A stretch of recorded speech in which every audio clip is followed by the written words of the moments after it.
Welcome to the Rock and Metal Combat Podcast with your host, Dr. Fuck, and the Ayatollah of Alcohola, Ian Wadley. Kick on back and listen to another exciting episode. It's time for the Rock and Metal Combat Podcast! Hello, kiddies! It's me, Dr. Fuck from Thrash or Die, and I'm also on the Rock and Metal Combat Podcast. Hey, look, the first time I introduced myself as a host on the Rock and Metal Combat Podcast, and with me is the owner of the Rock and Metal Combat Podcast, and that is... Yeah!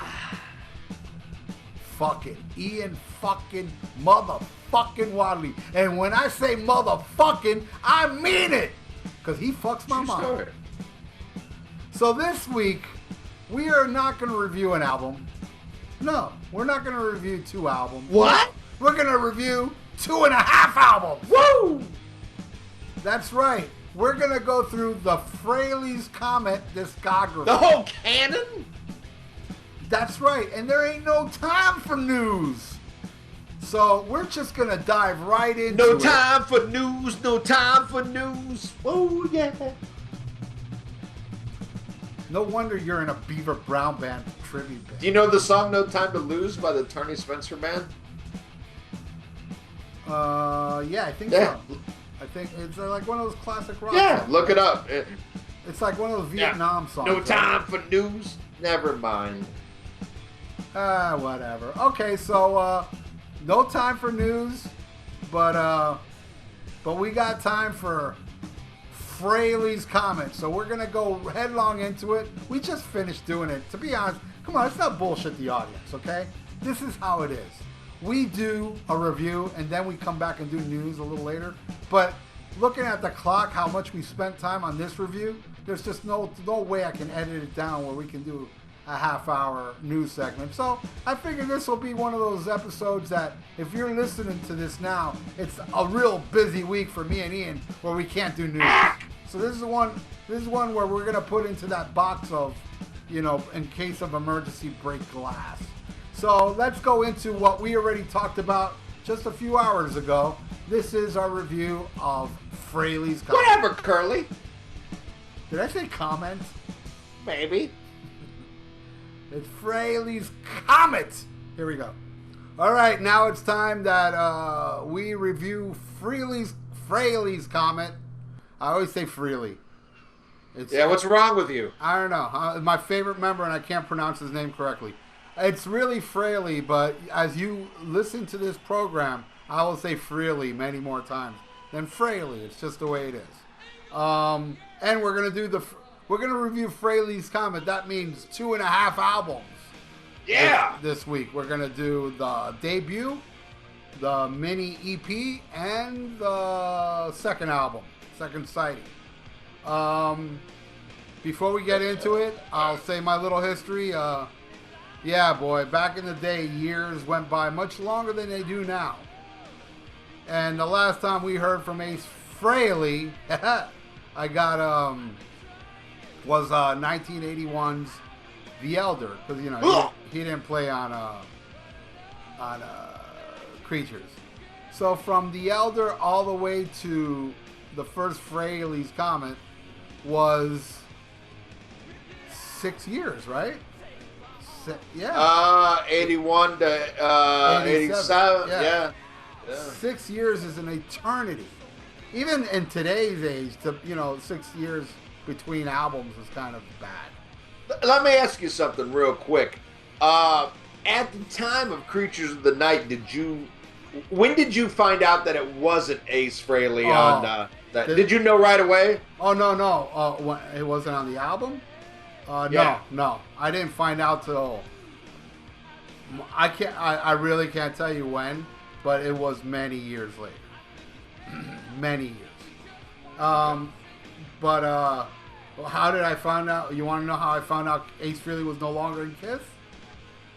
And this was pretty bad. I found out Ace Frehley was no longer in Kiss while I was driving to see Kiss on that tour. We were on our way to see the Creatures of the Night tour, West Palm Beach, good hour and a half from my house. Well, I wasn't driving. I was a kid.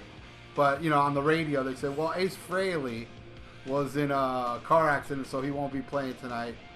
So they got somebody called Vinnie Vincent. And I was like, oh, damn. Ace Frehley's like my favorite member. I was really bummed. I left the concert happy. I thought it was still a great show. But I also walked out feeling like I didn't see Kiss. But, yeah, that was kind of lame. Anyway, so the first time that I heard anything from the Fraley's Comet album was a total shock and surprise because, you know, through the years we kept seeing like Ace like in magazines, like, you know, promoting Washburn guitars, and you know, that's the first time we saw him without makeup. And he kept showing up in magazines for this and that, but there was no talk of any new music. Like, there was no, I mean, at least I don't remember ever reading in magazines that, oh, Ace Frehley's got a new album coming out. The way I found out it was coming out, and it was a shock, and it was a pleasant shock, was Metal Shop, that radio show, said on it, it goes, next week we will have the debut of Ace Frehley's new album, you know, the song off Ace Frehley's new album from the Fraley, and I was like, what? Wow, I couldn't believe it, you know. And I remember telling my friend, who's still my friend, by the way, Milo, I told him, dude, Ace Frehley's got a new album, it's coming out, you know, they're going to show it on Metal Shop. And he goes, yeah, right, I'll believe it when I see it, you know. And I tuned in the next week, all happy, ready to hear this shit, and they played Rock Soldiers. And I was like, wow, this is exactly what I've been waiting for. Yeah, it's cheese and everything, but at the time it was like, this is fucking amazing. I love it. That's my first taste of Fraley's Comet, and I did get to see the tour. Them headline here in Miami Beach. White Lion opened. Yeah, White Lion opened that show. And, you know, they were nobody yet. And they were pretty terrible, actually. But, what do you call it? So, then I'll get into the music when we get into it. So now you tell us your how you lost your Fraley's Comet virginity. Well, initially it was kind of like what you were talking about. You'd see ads in magazines. And I remember, I think the first time I saw him without his makeup was, I can't remember if it was like an amp ad or a guitar ad, but he was wearing this horrible red jumpsuit. That was Washburn guitar, and the guitar was ugly. It was black and white guitar. It was so fucking ugly. It was so ugly. And I remember thinking, holy shit, Ace is a fucking Chinaman. Yeah. You know, I thought that looking at it, I was like, he's a fucking Chinaman. He does look very oriental in that picture, yes. Yeah, and a lot of the early Fraley's Comet shit, I was like, you gotta be shitting me, you know? No ticket, no laundry, you know? But I was such a huge Kiss fan at the time. I wanted anything with Ace. I mean, because when I came on board, like full-fledged, like I'm in there, it was the Kulik era. It was with Asylum. And I loved it, but as soon as I, you know, got into it, and then I dove back and found everything that made them, I was like, oh, fuck this guy. I want Ace in there. You know, Ace is the fucking man. Exactly. The China man.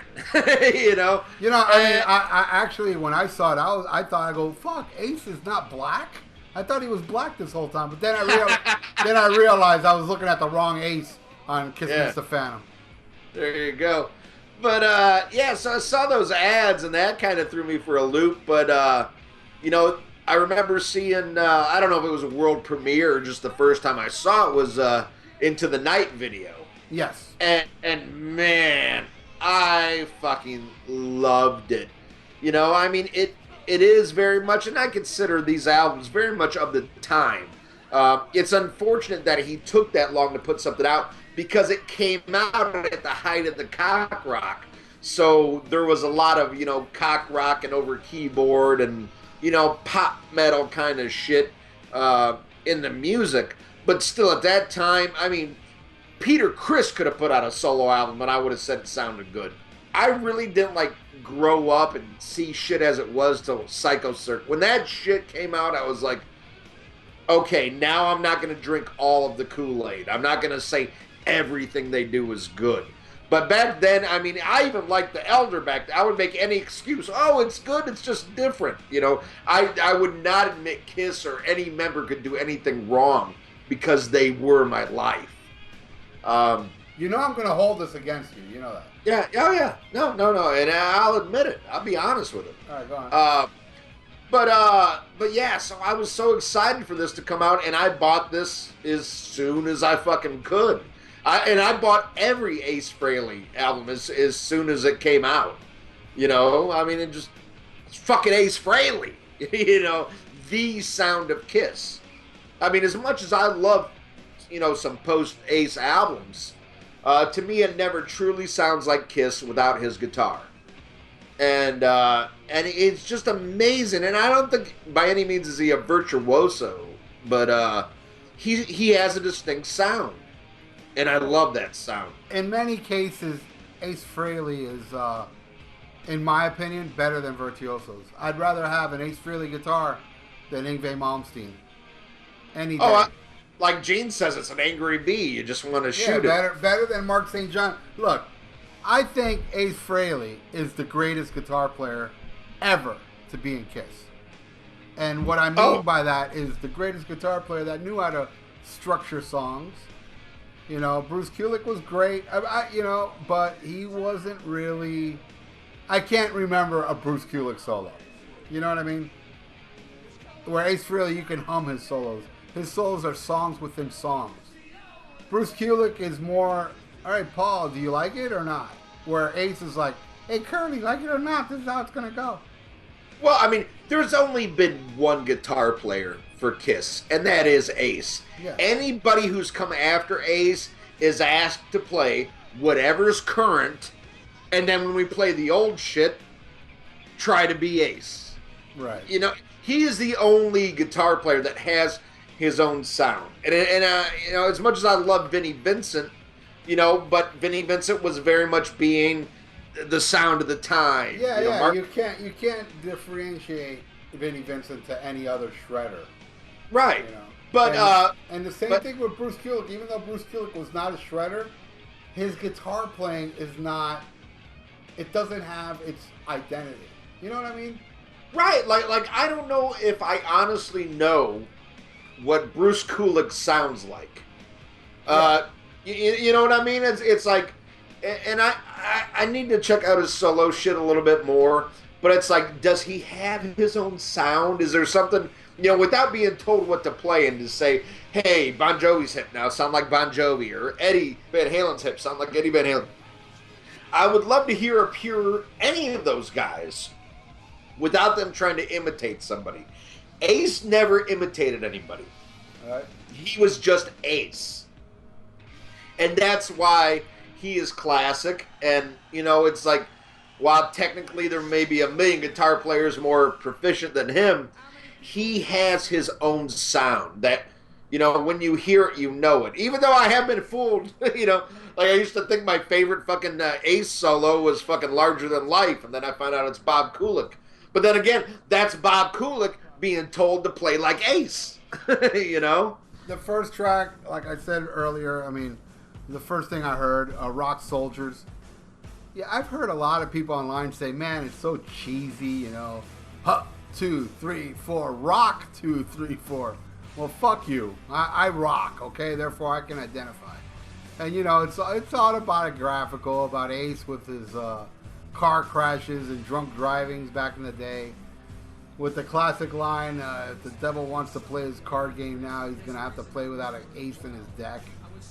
I gotta tell you, and another memory, I mean, when I heard this song, I was like, oh my god, this is, you know, me, as an Ace Frehley fan, this song is like everything by numbers to make me pump my fist and go crazy. Saying, Ace, where you been? And, oh, Ace, thank you for doing this, because Rock Soldiers gave me that feeling of, you know what? I miss this guy. I've been dying to hear from him forever, but you know what? This song right here shows me it was worth the wait. And not a lot of bands can do that. Not a lot of artists can do that. Another thing that reminds me a lot of Rock Soldiers was Headbangers Ball. The first time they played this. They already had Into the Night. Into the Night was aired first. It was the first video. But I'll never forget, I was with this girl and I was super drunk. And, we were at, my little pad. I had this little fucking pad with a legal cable.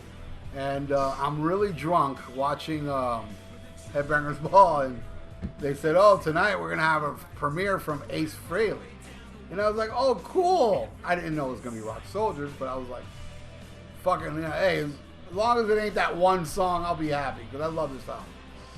And they played Rock Soldiers, and I'm rocking, and this chick, she's getting into it. But man, when Ace Frehley went into the guitar solo and his guitar started smoking, I went so crazy that I spilled my drink all over her. Nice. I was like, oh shit, yeah! And when I spilled the drink, I was like, for a split second, I looked at her and go, sorry. And I looked back at the screen pumping, fuck yeah, Ace! She's like, you motherfucker! I'm like, shh! Yeah! I was shushing her because I wanted to see it. And then after, I apologized, yeah, man, seeing Ace Frehley guitar smoke after so many years of only remember seeing it in kids' videos, really, because I never saw Ace Frehley live till this tour. Rock Soldiers, hell of a song.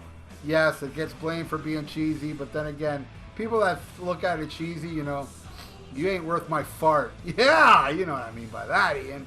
Are you worth my fart, Ian? Let's hear what you think. I love it. It's a great album opener, a great way to introduce he's back. Yes, it is cheesy. Oh my God, it's cheesy. But good cheese, man. Yeah, it's like this cheese is still fucking fresh, and it's not expired yet. But what I love about this song is this was my first introduction to somebody singing about your mother too. Because when he says the closer you get to that fiery hole, you have to make it alone. Oh God damn it, Ian. But I love it. Even there's some shit that's a little cringeworthy on it, but I love it. But no, what? Well, just like lyrically, the ace in the deck, that part. Yeah, kind of. No, man, that should roll. Well, I love the ace in the deck and the chick down. Yeah, that's awesome. I do love that, but it's like. It's kind of preachy in a way. And what's so funny is he's like singing about being clean and sober, and he was anything but clean and sober. But the best thing about this song is hearing that guitar again. And hear it's Ace. It's like, this is Ace Frehley. Like, oh my God. To hear that, just that sound. I mean, it's him. It's him. There's no faking Ace Frehley unless you put on his makeup and play like him and sing Shock Me and move like him. I don't know. And refuse to play any Black and Blue songs. I know what you mean. Yeah. But no, I mean, I have a soft spot for this song and your mother. And I dig it. It's a great way to open the album. The next one is Blackout. And this is a song so fucking good. Breakout. Blackout is what's going to happen to you in about an hour. Yeah, you're right about that. You're really drunk this time. Blackout. Right. We're reviewing Ace, not the Scorpions. Oh, okay. Love this song. So good, it was left off the Elder. Because it's good. This was written with Ace and Eric Carr. And then had lyrics added by Richie Scarlett, who was in the band before they released the album. He left before. I wonder why. They said he left to concentrate on his solo album, or like his solo career. But I think it could have been, like, this band was in such disarray. Like, no solid management. It was very... Ace was all over the place. Maybe this guy's like, oh, man, this shit's going to crash and burn. Maybe I need to concentrate somewhere else. He did come back for Trouble Walking. And a lot of people say, I'm glad he's in the band now, because a lot of people say it's awesome when he plays with Richie. But anyway, great fucking song. it became Car Jam 91 on the Kiss Revenge album, which I kind of have mixed feelings about. First, my initial thing is like, leave Aces playing on. But at the same time, it's like, Eric and Bruce were really good friends. So I don't mind that he put his stamp on it because he was closer to fucking Eric than fucking Gene or Paul were. So it's kind of a mixed thing. But we're talking about the version on Fraley's Comet. And the lyrics are kind of but the feel of the song, I love. Great drumming, great guitar playing. And I've heard that he asked Eric Carr to play on this. And Kiss said no fucking way. They put their foot down. You're not doing it. And Eric unfortunately knew where his bread was buttered. And he had enough headbutting shit with fucking Paul that he didn't push it. But it's a shame because that would have been great. But Yeah, I do dig this song. Now here's something that's on Wikipedia, but isn't in the album notes because I still have my original CD. Our friend of the show, G. Ford, Gildan Gerbert, Godfrey, whatever the fuck his name is. Godfrey. Yeah. Gordon Gerbert. Gordon Gerbert. Gordon Gerbert supposedly plays on this song, doing keyboards and sampling and shit. One of 3 songs that It's very low in the mix because I hear no keyboard. Yeah, or sampling or some shit like that. There's 3 songs according to Wikipedia. The beginning of the song with the cartoon effects. That could be it because it's programming, keyboards, and samples. He's credited with 3 songs on Wikipedia. And I think it's great. What do you think, Ralph? Love this song. And I really love the lyrics. I don't think the lyrics are that cheesy. I love that the food here sucks. I'm not about to wait. See, the Come to my senses. The food here sucks line always gets me. I'm like, I love that line, dude, because of jail. The food in jail sucks. So I've heard. I don't know. I've never been to jail. Oh, no. I've been to juvie. I know you have. Yes. What were you in jail for? Do you want to say? Well, officially on the books, reckless driving, but I was arrested on a DUI. Okay, all right. Okay. Surprise, surprise. Yeah, I'm shocked. Anyway, so I love Breakout. I almost was going to correct you, but you know what? You kind of set my mind straight too. Because by them putting Car Jam with Bruce Kulick and not Ace, that always upset me. But then you bring up the fact that, Bruce and Eric were tight, so I can I totally accept it now. But at the same time, couldn't you put the Ace version on the box set? Todd Howard, I gotta tell you, man, that guy's voice sometimes it borders on me to to Mark Slaughterland. It remains right on the edge where I love his voice. Just sometimes he goes a little overboard, but he doesn't do it on Breakout. Sounds great. It sucks because I think Richie Scarlett has more of a street type voice, like a rocker, where Todd Howard is very AOR, radio friendly. Richie Scarlett was you can tell Richie Scarlett must have done some smack in his time. I met that guy, actually, and he's a super nice guy. I used to sell smack to that guy. Oh, there you go. I knew it. I knew there was something about him. But yeah, I met him when he was in Sebastian Bach. He was in Sebastian Bach band, and when Sebastian Bach would play that song that's off Trouble Walking where Richie sings, Too Young to Die, I think it's called. Yeah. That was in the Sebastian Bach set list. Well, anyway, just going on. I love Breakout, and how can you Ian, overlook the fact that you have the amazing Anton Fig doing those rip it out type rolls before the fucking drum solo. Which, by the way, I don't know if anybody out there has seen this, but I gotta bring this up because I've been working hard lately on the YouTube videos, and now that I've caught up, what I'm gonna do now, and I did this with the Deep Purple and a couple other ones. I actually put video and I matched the audio to the video while we're talking. So while you're looking at the video, you hear us talking. Well, what I'm going to do in this part, there is an awesome video of Ace doing Breakout in a studio with Anton Fig and Richie Scarlett in a recording studio, and that's what you're looking at right now. And I love Breakout. Fucking killer tune. What's the next one? All right, the next song is Into the Night. Into the Night. Oh, I love this. Written by the same guy that did New York Groove. Russ Ballard, was that his name? Yes, Russ Ballard. I love Into the Light. It's a song that if Kiss would have released it, it would have been bigger. If he was in Kiss, if this song was on Crazy Nights, because that's the album that came out the same year as this album came out. Yes, yes. It is poppy. It is more, for the album. Because this album's very heavy. It's on Megaforce, which is another cool thing.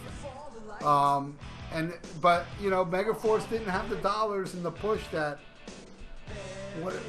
Mercury did. Mercury had Def Leppard and you name it. Bon Jovi. Bon Jovi. So Scorpions. They had a lot more power. So Kiss can release a clunker like Crazy Nights, and it'll sell like 3 times more than this, which shows you the power of money. But I love Into the Night. It's a nice pop song. The video is pretty cool, kind of cheesy. Ace Frehley caring about a homeless chick that's hot. When do you ever see a homeless girl that's hot? But anyway, it's a wacky video, and they're playing in the street. I dig it. I liked Into the Night. What you think? Love it. Favorite song on the album. Video was filmed in San Francisco. Really? It got that New York City vibe. Yeah, no, it was filmed in San Francisco. I love this song, written by Russ Ballard, who did write New York Groove, a song which I detest. I fucking hate New York Groove, but I love this song. Russ Ballard released it on his own album in 1984, but man, Ace just owns this shit. Great vocals too by Ace. Oh yeah, he is a great voice on this album. I really dig it. This was his biggest solo hit. It made it to number 27 on the rock charts, not the Billboard 100, but a separate rock chart. It was number 27, and I love it. My first exposure to the album, and man, it's still one I listen to today. It's like, man, when Ace has, I love some Ace shit, but sometimes when he has some other people write, he can just put his own Ace stamp on it and fucking sell it. And he sold the fucking shit out of this song. Absolutely love Into the Night. Just like, I know you don't like it, but Ace sold New York Groove because I saw the original version. I think the band was called Hello. Yeah. There's actual video footage of that band playing New York Groove on YouTube. Was Russ Ballard in that band? That I'm not sure. But, I will say this. I'm in the minority. Most people love New York Groove. The bar I live above, it is a huge song at the bar. And it's not like they're all Kiss fans, but they love that song. I'm sorry. I hate the fucking song, but a lot of people love it, so... You know what sells New York Groove to me is the vocals. His vocals are so... I don't know, they're rich, and I just love the way Ace sounds.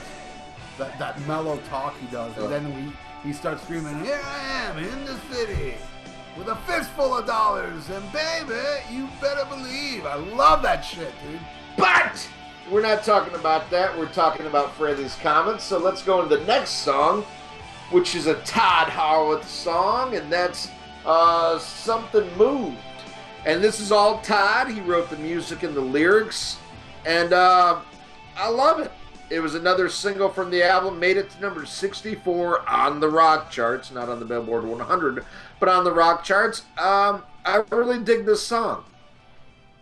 And I don't hate Todd as much as a lot of people do. And, another thing is, Todd was in Cheap Trick for a lot of years, playing off stage as a keyboard player and background vocals. And I don't hate this guy like a lot of people do. And I think it was neat to have like a different voice to go along with Ace's. Kind of compliment it because where Ace's best is definitely in Kiss because he can concentrate on guitar and everybody takes a turn singing and stuff. And I think it made for stronger albums. And I think Todd helped Ace make some strong albums. I dig this song. What do you think of Something Moved? Something Moved fucking rocks, man. It's a great song. And let me say, after he left Ace Frehley and went back to Cheap Trick, during the Busted era, Todd was on stage with them.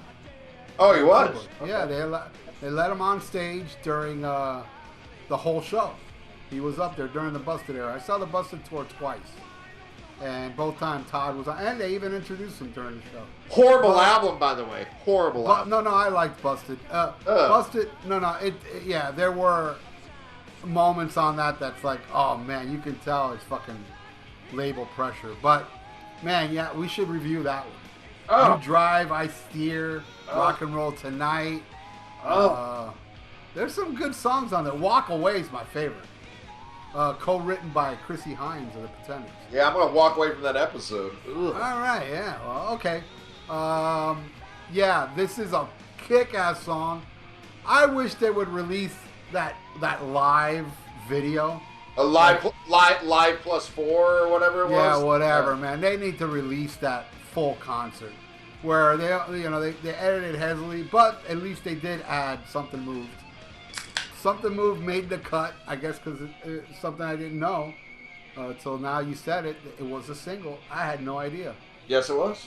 I love this song. It's got a good pace, and I think Todd Howard sings amazing on the song. See, this is, Todd Howard has like a great voice that sometimes he goes overboard, but he doesn't really on this album. I think it's more on the next one, but we are going to review the next one as well, so let's just keep rolling because we've got a lot of songs to talk about. That's true. So far, every song on here is perfect, in my opinion. Next is, what's the next one? We Got Your Rock. All right, now right here. You want to talk about cheese, boy. This one is pure cheese, but I love it again. It hasn't expired, okay? This is one of the many demos I've gotten through the years because now I have like 100 Ace Frehley demos.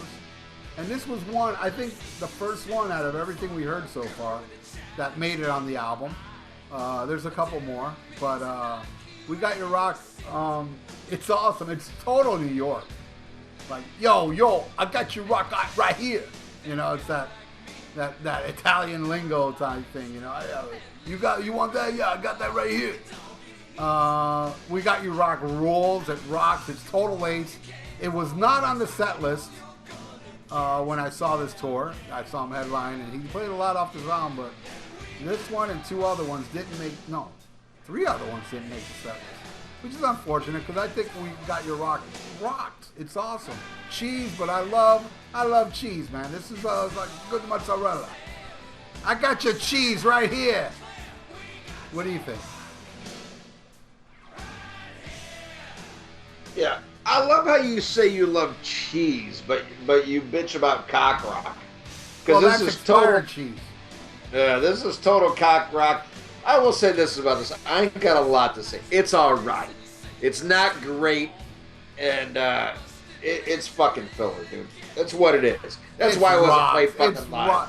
It's hard rock, man. It's just a rocking tune. And it's about, it's got your little cock rock theme, like I See You in the backstage pass, and it's totally about fucking hoes. But I mean, whatever, man. It's Ace. Hey, Ralph. I got your rock right here. Okay? All right, you got your review right there. All right, that's enough about that fucking one. Let's get into some more fucking filler, which is the next song, Love Me Right. Okay, now, we often talk on this show about filler. Some songs are filler, some songs are killer filler. This song is filler. This is fucking horrible. This is total, like, we need something else to fill up this fucking album. And that's why it's filler. This is like filler Diller. This is fucking horrible. I really, I think, I'm torn. Is this the worst song or the second worst song? It's one or the other. I don't know. But I got your filler right fucking here. This fucking song. What do you think about Love Me Right? I love it. It's a great song. Oh, I love God. I love that riff. The riff that revolves around the song, the way it starts. It's just a killer fucking riff. Lyrics are, okay, it could be better, but I mean, I'm not complaining. I think it's a good, solid rockin' song. And I could be wrong, but I believe this was on the set list. Then we go into Calling on You, right? Is that the next one? Calling to You, yes. Calling to You was, you did your research so you can name the band. It was a song from Todd Howard's previous band called Loud and Clear. Was that the name of the band? 707. Oh, 707. I don't know why I thought Loud and Clear. But it's a good commercial song. It was a song that I didn't warm up to at first. When I first I was, hearing this song back in the day for years. I was like, I want an album where Ace sings everything, God damn it. But I warmed up to this song. It's a good commercial song. It has like, 80s hit written all over it. Like, The Outfield, Mr. Mister. It's in that realm, but in my opinion, even better than those songs. Structured better. It's a nice song. I can understand why he brought that from 707 because I think that was probably the one they were banking on back in the day in 707 to be the hit, to put them on the map, and it didn't work out. So he tried it again, and it didn't work out again because I don't even think they released this as a single, did they? No. Well, Fraley's Comet, this album was actually billed as Ace Frehley. The album was called Fraley's Comet. They did not release it as a single. But this was a reworking of a song by 707, and it was the theme to a 1982 movie called Megaforce, which I fucking love. Yeah, and it's that's true. I forgot about that. Yes, and it's ironic. It's totally ironic how they ended up signing with Megaforce. Right, Megaforce, the label. But I'll never forget going to see this movie. It was directed by Hal Neiman, who did like fucking Cannonball Run and Smokey and the Bandit. It was a total action flick. They actually sold toys to this movie, and I fucking loved it. I'll never forget. My dad took me to see this, and he thought it was so horrible. He left me at like 6 years old or 8 years old, whenever this fucking shit came out. He's like, I gotta go have a cigarette. He left me alone in the theaters like, this shit's terrible. But I loved the movie. I still do. Pure cheese. But this was the theme. And it actually had a co-write by Jonathan Cain of Journey fame, who I hate. Not Journey, but Jonathan Cain. I can't stand Jonathan Cain. Yeah, he's a cunt. His name should be Jonathan Cunt. But anyway, they rewrote the lyrics, erased Jonathan Cain's credit, added Ace as a co-writer, and it became this. And I like this song, and I thought you hit on a lot of important things. It's a good, catchy, kind of cock rock song. I love the chorus on this. It's only rock and roll, whoa. It's got an anthemic chorus to it. It is dated though to me. It's very dated, but I still love it. I hated it at first, then I warmed up to it, and I still warm up to it. Right. But when I listen to it, it's very nostalgic sounding. Oh yes, it is very nostalgic. But it was the biggest hit for 707, and when it came out as Megaforce, the original song, it made it to number 12 on the rock charts. Well, there you go. Yeah, their biggest hit, and it's not the greatest song in the world, but I do have a soft spot for it, and by that, it doesn't get me hard. It leaves me a little limp, but I still enjoy it. All right. So then we go into a true fucking shit called Dolls. Oh my god. This is just fucking horrible. I can't believe this is on the fucking album. Ace's daughter sings on it. And it just reminds me of an old George Carlin skit where he's like, you know what? Everybody loves their children. Doesn't make you special. Don't put your kids on the fucking album. It's a horrible song. To me, it's the worst song that Ace Frehley ever attached his name to until Anomaly. And to me, it's a total fanboy song. And by a fanboy song, I mean, like, in my opinion, if you say you like this shit, you are just an Ace Frehley fanboy. Because I really don't think there's any redeeming quality to this song. And there are certain songs that I will truly admit, like there's a lot on Unmasked. If it wasn't a Kiss song, I admit it. I probably wouldn't like it as much. You know, here's a true test. If there's a song you're kind of borderline, think if it was by an artist that you don't like. Say Dolls was on a Bret Michaels solo album, but it was the same song. Would it still be as good? It would be the best song on the Bret Michaels solo album. Oh, fanboy alert. Jesus fucking Christ. This is a terrible song. And like, really, like, I remember even when this came out and, like, the height of my Kiss fandom, like, they could do nothing wrong, I would fast forward through this shit because I had it on cassette. I would fast forward through this shit because I was embarrassed for fucking Ace Frehley. This is fucking terrible. This is, oh my God. This shit almost made Bruce Jenner dress like a man. Again, this is terrible.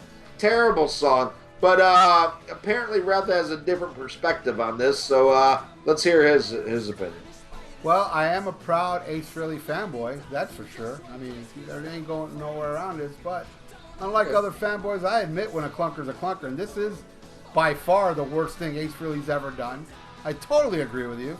It's fucking horrible. Oh, thank you. It's cringeworthy. It's I'm surprised you don't like it. It's that bad. It is that bad. I like that. And it's just, it's terrible. It's just terrible. And yes, I have seen fanboys online praise this song like it's fucking great. And I'm like, are you serious? I mean, Jesus Christ. It's kind of like, I don't know, man. Like I said, I love Ace, but hey, remember our Unmasked episode?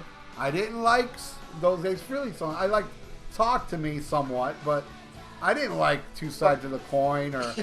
And if you guys watch my Anomaly review on YouTube, I'm not that favorable of that album too. So I'm not your typical fanboy that's just going to like anything Ace puts out. Dolls is terrible. Terrible fucking song. It reminds me when we did the Space Invader episode, one of the funniest reviews on the Podbean page was a guy really busted my balls for hating on Toys. Yeah, Toys rules. Oh, I hate that song. But he's like, remember we played some unreleased Ace stuff, and I played The Girl Can't Dance. Yeah. Which is very un-Ace, and he's like, you hate on Toys, but you played The Girl Can't Dance. He's like, what are you, some kind of fucking cross-dresser? The Girl Can't Dance, I think, is Stairway to Heaven compared to this song, man. This shit, I'm very happy that you don't like this, because I was scared that you liked this song, Ralph. You renewed my faith in you. Isn't it true that when you read that review, you got real mad, and when you jumped out of your chair, you fucking ripped a hole in your stockings? Yeah, that did happen. Cross-dresser.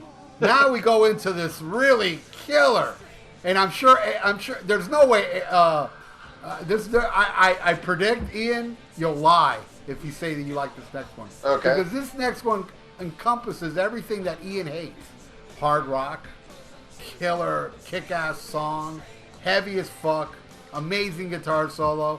Here's one song that was in the demos that I have. Who knows? Maybe this whole album was demoed. I'm sure one of the Ace Frehley doll-loving fanboys would know more than I, because if you like dolls, then you obviously know everything about Ace. This song fucking rules. This is the song, I think it has the best guitar solo on the whole album. It's heavy as fuck. It's just pure hard rock, heavy riffs. It's like everything that I love about Ace Frehley. It has the spacey guitars. This song would fit perfectly on Space Invader.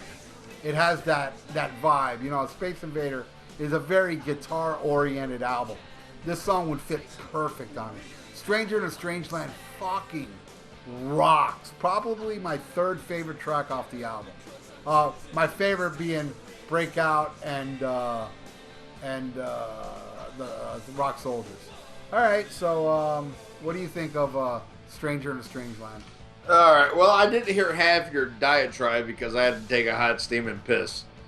But what I will say is, this is my second favorite song on the album. You're lying. No, I'm not lying. I fucking love this song. I love the groove. I love the fact that it's all fucking Ace Frehley. At least on credits go, he wrote, you know, the lyrics, the music, he sang it. I love this fucking song. If Jesus Christ, if 4 more songs on this album were as good as this, it would have been fucking phenomenal. I forgot to mention my favorite line. What's that? In the song. You know what it is? When he goes, "Move over, dick." Yeah. that shit rules. I was laughing when I was listening to it today, and I was like, I wonder who he's calling a dick. Is it like Todd? Is it John Regan? you know, like who's he yelling at? No, his wife? Yeah, Jeanette, I think it was at this time. No, I love this fucking song, man. There you go. I'm surprised. Yeah, no, dude, I love the heaviness of it. It's not oversaturated with keyboards. It's just fucking straight up fucking rock. I love this fucking song. Stranger in a Strange Land. He needs to write about 20 more songs that are this fucking good because I absolutely love it. So, then we go into the last track, which is Fractured 2 with 2 O's. I don't know, man. This is nothing special to me. You know, I would have liked a little bit more flash. You know, a little bit more sound like Ace Frehley. As much I do love Fractured Mirror, but it is kind of repetitive, and I would have loved like a more like craziness to it. If you want to hear the ultimate fucking version of Fractured Mirror, you need to hear Dimebag Darrell's version of Fractured Mirror. That's how Fractured Mirror should have sounded. And man, this is just like a lame-ass sequel where, like, you finally now are putting out a fucking solo album and this is your fucking instrumental.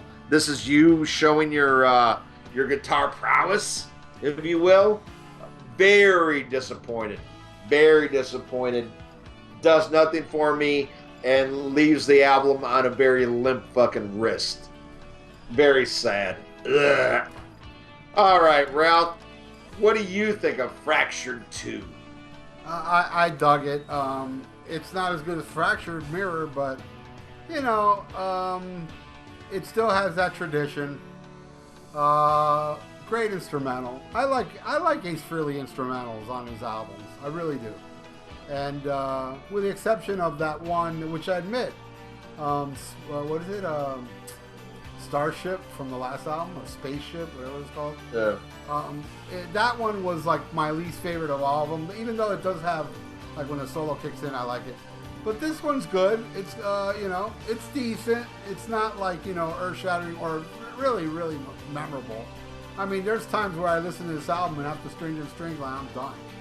But it doesn't mean I hate... because it's lame. It's a lame instrumental. Well, I mean, that's you. And you're you and I'm me. Okay. And, but we hate dolls and love Stranger in Strange Land. Wow. There you go. We met on the same page on a review. That's a rare one. There you go. But let's go on to the next one, which is the EP. Well, hold on. All right, go ahead. I got give you a little info. A little bit in closing. This album was released July 7th, 1987. Produced by Eddie Kramer, who did Ace's solo album and Rock and Roll Over and Love Gun. It was also executive produced by Johnny Z. I don't know how much he really had to do with it. Johnny Z did not want to sign Ace. He did not like Kiss.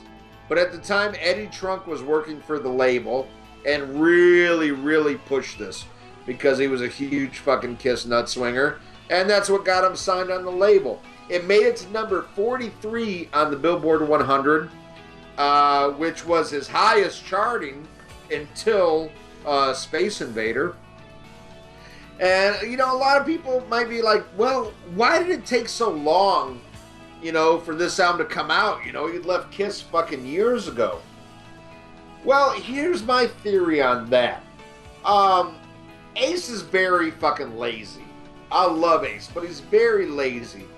And I think he didn't do it because he didn't have to.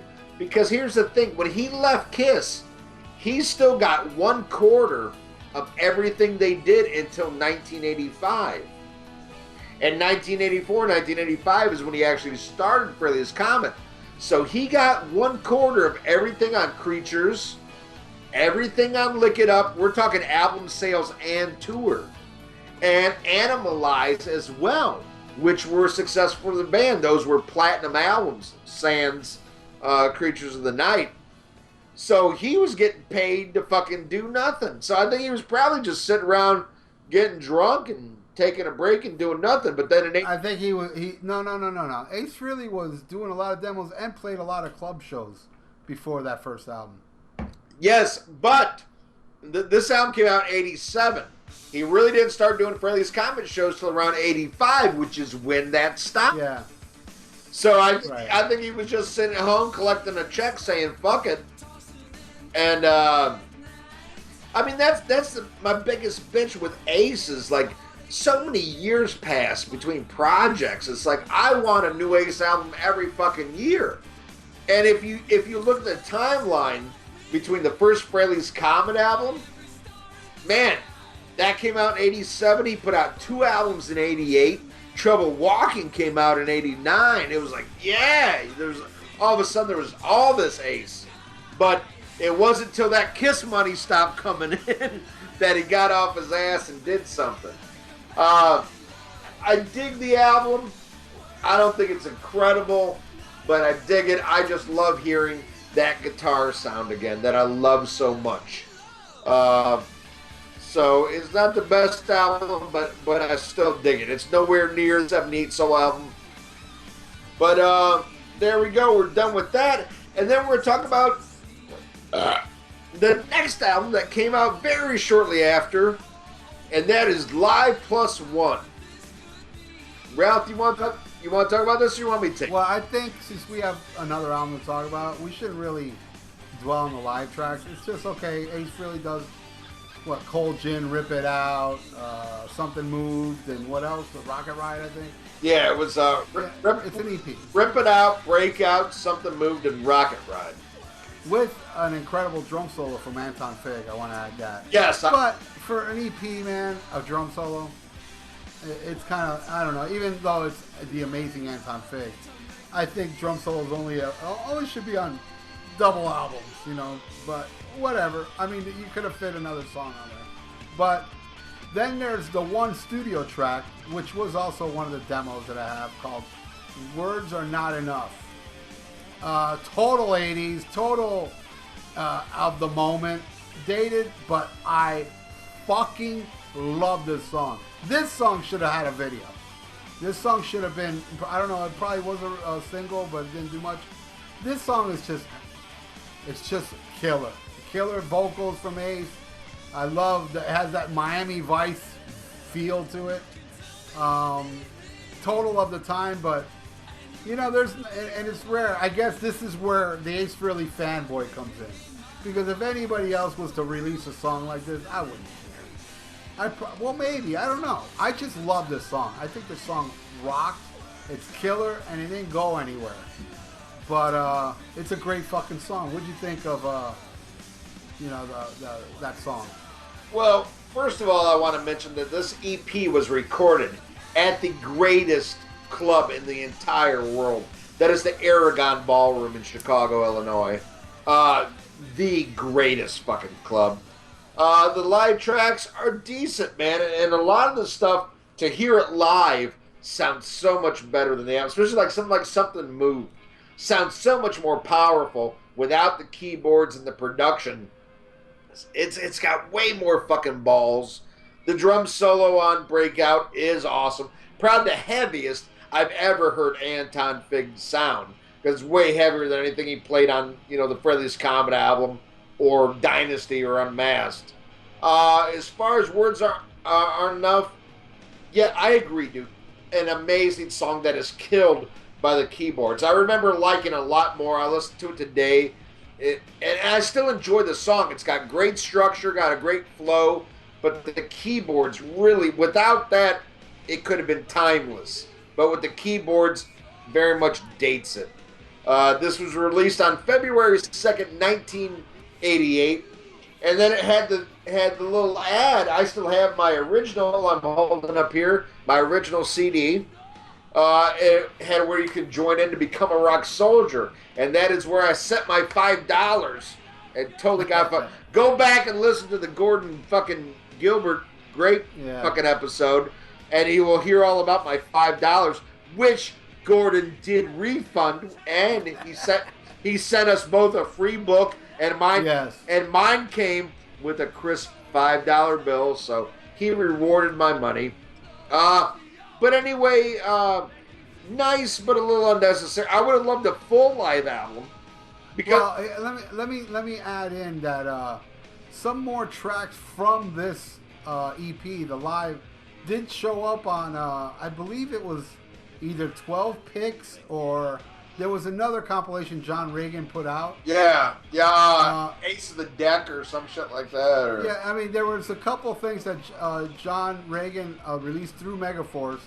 I believe one of the songs, Stranger in a Strange Land, Rock Soldiers, and a couple other tracks. I think Calling on You or Love Me Right. One of those songs are from that show are on those albums. John Regan was, this is what I heard, but John Regan's on my Facebook. Guy's awesome. Wish me a happy birthday. Oh, yeah, me too.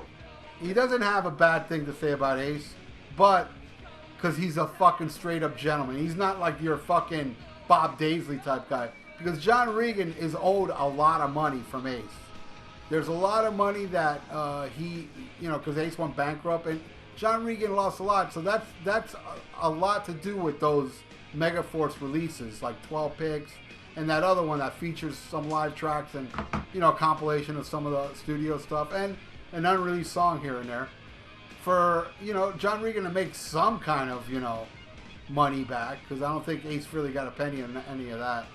John Regan's an awesome guy. I just wanted to add in that John that are Aragon Ballroom, that's the name of it? Yes. Aragon Ballroom. Aragon Ballroom. Did actually surface on other releases under the Ace Frehleys comment. Okay.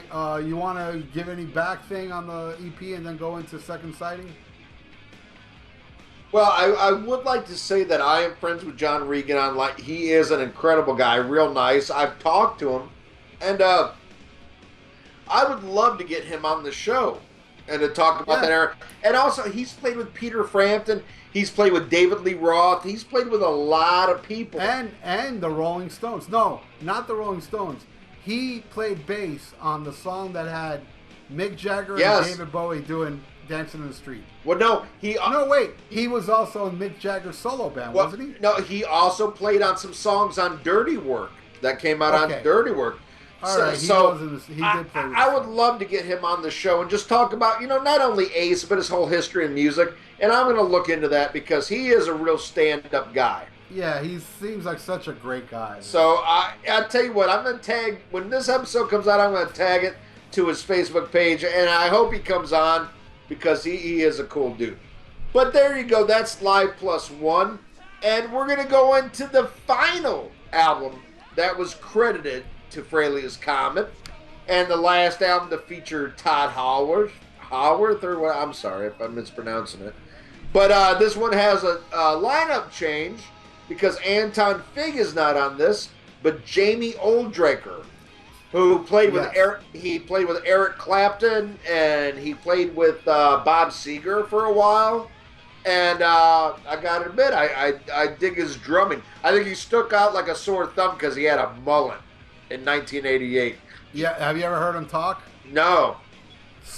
Total Southern drawl. Okay, he looks like an Okie from Muskogee. When I see that fucking mullet and those, he had the.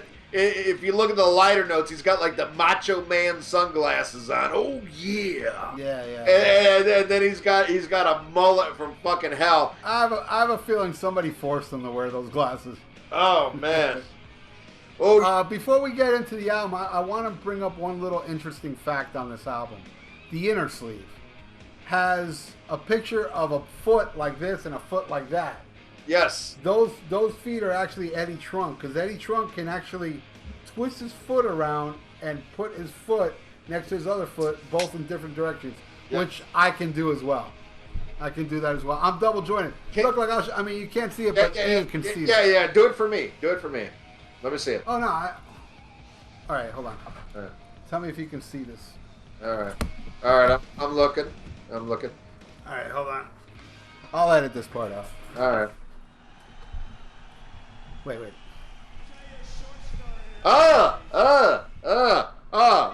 Okay, that's enough. And also, I'll show you a couple other things I can do because of my double joint. Look, check this out.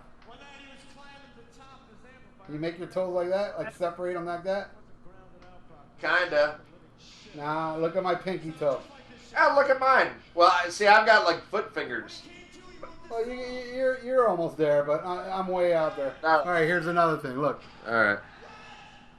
Oh, that's creepy. Oh, no, don't do that. All right. Don't do that. All right, how about this? Oh, come on. No, my old lady can do that. That's gross. That's gross. I'm double jointed, yo. Anyway, so, yeah, that's Eddie Trunk's feet on the album. And that little lemon spinning around. I mean, it's an acorn spinning around. This was, back then, computer graphics that Ace did. Because Ace was really into computer. Looking at it now, it's like the most cheapest thing you can ever see. But well, yeah, it was done on a Commodore 64. You know? Yeah. And Ace Fraley was, I don't know if this is on YouTube. I do have this. Ace Fraley was on the Headbangers Ball to promote this album, and he brought out Eddie Trunk, and Eddie Trunk did the foot thing on the Headbangers Ball. And that's where they had the full lineup was there, and Jamie Aldicker was like, yeah, this next song is from Whitesnake. You know, it was like, and yeah, it was cool. It's a cool little thing if it's on YouTube. If it's not, then I'll upload it because I got it. And they were supposed to open for Iron Maiden on the Seventh Son tour here in Hollywood, Florida. And the story was Ace Frehley had bronchitis and they had to cancel. But then I've heard stories about, I think it was Gordon Gerbert that said it, that at that time it was because of his drug problem or something. I don't know. Or alcohol problem. But that's my little, because I was there at the time, I can tell you. I do own the single for Insane. I think the flip side's Acorn Spinning. But I'm not going to go into the album. I'm going to let Ian take over this. And take All right. Track 1, the first single off the album, Insane. One of the best Ace songs of all fucking time. I cannot believe this song wasn't a fucking hit. Fucking incredible. I think it's the best song he's done till Space Invader, the title track. I think those are the two best things Ace Frehley's ever sang in the entire history, if you will. Including all the shit he did with the Kiss. I think Insane and Space Invader are the best songs that Ace Frehley has ever fucking done. The video is fucking great. A whole bunch of money and titties and fucking... Did I mention titties? Because I love some fucking titties. I love this fucking song. Absolute Ace at his fucking best. The solo, the song structure, his vocals. One of the greatest, if not the greatest Ace Frehley song ever. Barry's fucking New York Groove. Insane. I love this fucking song. What do you think, Ralph? Better than New York Groove? Yeah, I agree. It's a fucking great song. Best song on the album.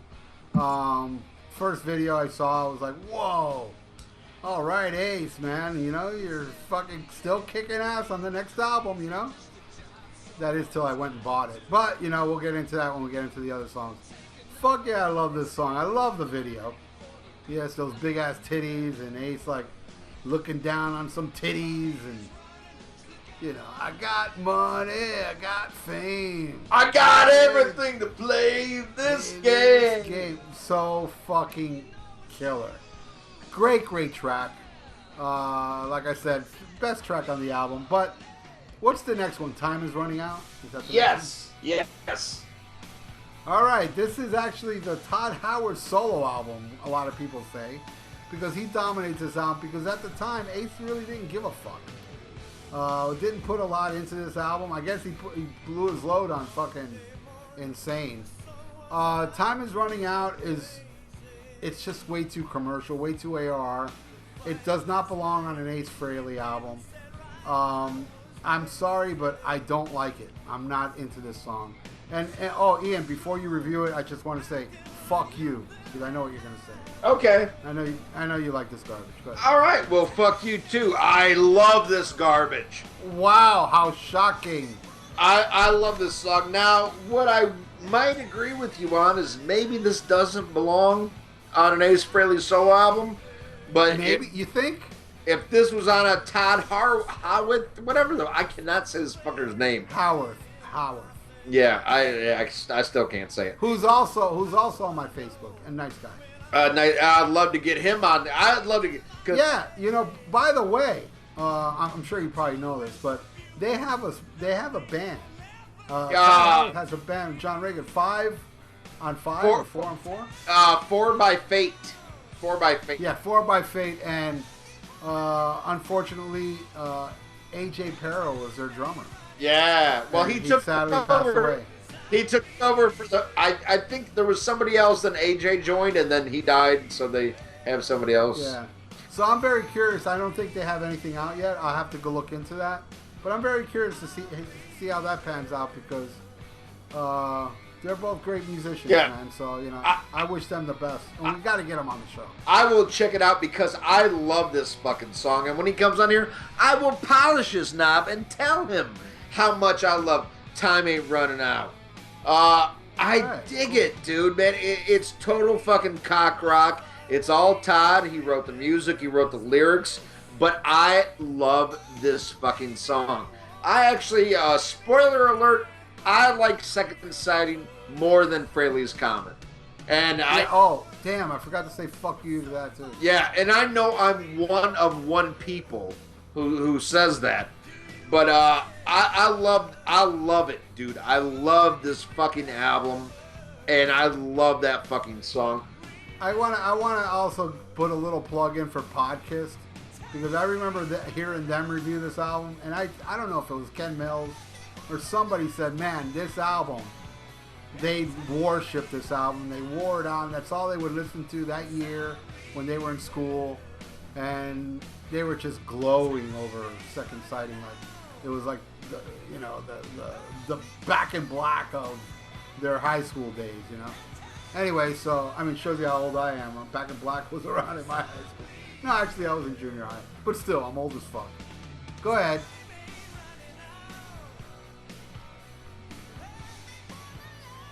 All right, well, I love that song so much. Why don't you take the next song, which is Dancing with Danger? I fucking love this song. Almost my favorite. Insane, I like Insane a little bit more. A little bit more than Dancing with Danger, but Dancing with Danger rules. In the same vein as Words Are Not Enough, but way heavier. It has that Miami Vice types keyboards going on, which I really don't have a problem with. Usually I do, but I think it really does complement this song a lot. Dana Strum co-wrote this song, which is weird. Yes. It's like, wow, how did Dana Strum get involved with Ace? I think it's a great song. It's like, wow, Dana, you should have took this to Slaughter. You may have had a good song for a change. But I got to tell you, man, this song, everything about it, I love Ace's vocals on it. I love that little keyboard little keyboard solo that goes with the fucking Miami Vice type drums going on. Total 80s, but it's totally kick-ass. It's definitely a standout track on the album. Dancing with Danger fucking rules. Along with Insane, to me it's the highlight. There's another song on here that I really like a lot. We'll get to it too. But it's definitely a highlight on the album. Dancing with Danger. What do you think? Wow. I can't believe for once you're fucking right, because I love this song. This was actually a cover song by a band called Street Heart from Canada. Not to be... Oh, was Dana Strum was in that? No. Not to be confused with Steelheart. This is Street Heart from Canada. And there's... If you look at all the writing credits, it's that band plus Spencer Proffer, who produced... he might have produced... Quiet Riot. Yeah, Quiet Riot, Wasp, a lot of the shit from back in the day. Dana Strum and Ace Frehleys. It's a cover song, and I fucking love it. I agree with what you said. I love Ace's voice on this. I think it's a really good structured song.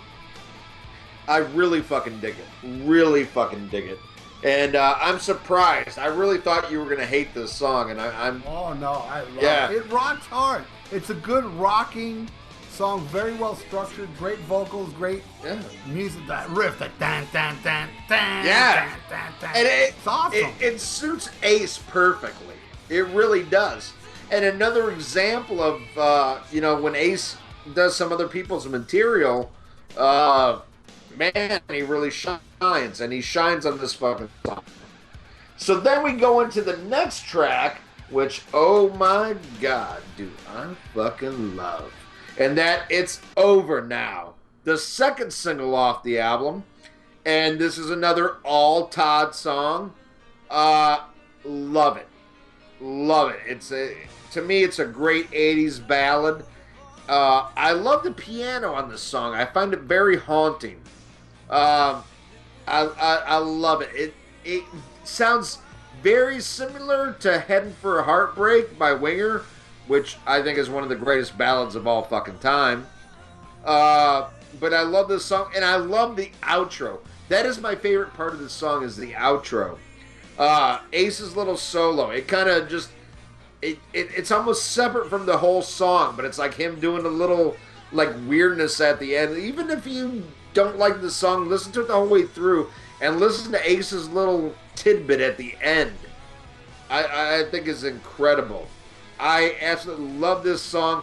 I'm really surprised, especially in the era that this came out in, that it wasn't a bigger hit, because there were so many ballads that were huge hits that I don't think were half the song this was.